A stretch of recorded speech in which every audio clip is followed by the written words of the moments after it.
안녕하세요. 모닝쇼 김은별입니다. 8월의 첫 거래일 뉴욕 증시는 혼조세로 거래를 마쳤습니다. 지금 미국 시장을 해석하기에는 조금 헷갈리는 지표들이 나오고 있는데요. 세 가지로 요약해서 살펴보겠습니다. 먼저 첫 번째로는 고용인데요. 민간 기업의 구인 건수가 밑돌면서 최근에 노동시장에 대한 과열감이 해소되고 있다라는 분석이 나오는데요.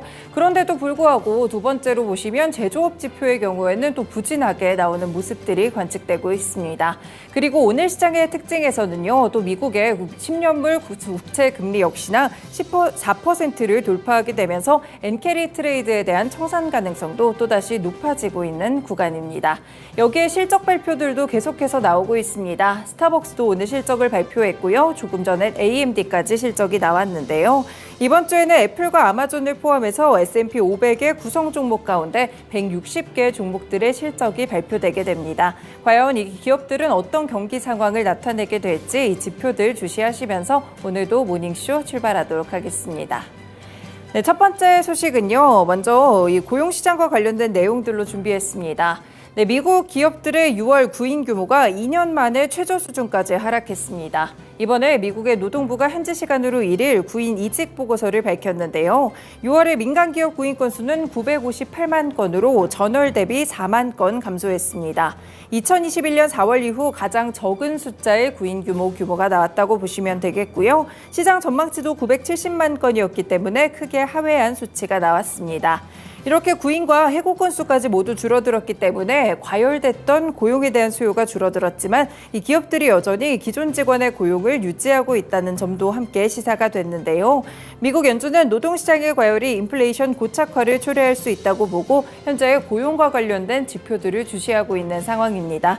이번에는 이렇게 2년 만에 최저치를 또 기록하는 6월의 모습이 나오게 되면서 이 경기가 어느 정도 또 냉각되지 않을까 이런 부분들이 포인트가 되게 되는데요. 금리 인상에 대한 향방성 어떻게 될지 추가적으로 살펴보실 필요가 있겠습니다. 네, 두 번째로 그래서 시카고 연은 총재의 멘트를 살펴보시겠습니다. 오스탄 골스비 미국 시카고 연방준비은행 총재는 현지 시간으로 1일 연준이 대규모 경기 침체를 일으키지 않은 채 인플레이션율을 억제하는 것이 가능하다라고 멘트를 했습니다.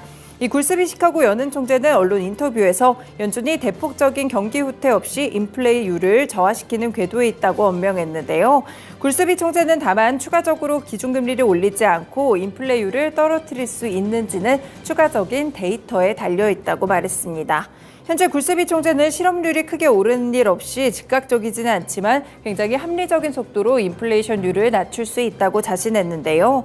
9월에 FOMC에서는 자신의 판단이 물가 동향에 따라서 나타날 것이다라고 멘트했습니다.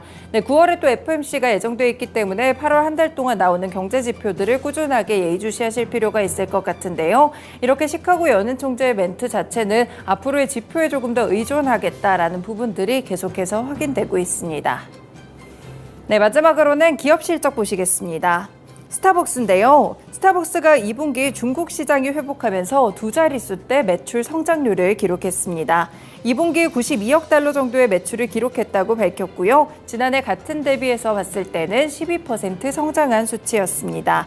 네, 일단 2분기에는 이런 수치가 나왔는데요. 북미 지역의 매출은 7% 성장하는 데 그쳤지만 북미 외 지역에서 24%의 성장률을 보였습니다. 그 가운데서도 리오프닝 효과가 본격화되고 있는 중국의 경우에는요, 상당 부분 좋은 흐름들이 나타나기도 했었는데요. 중국에서 코로나19 완화 정책으로 같은 기간 매출이 무려 46%까지 급증했습니다.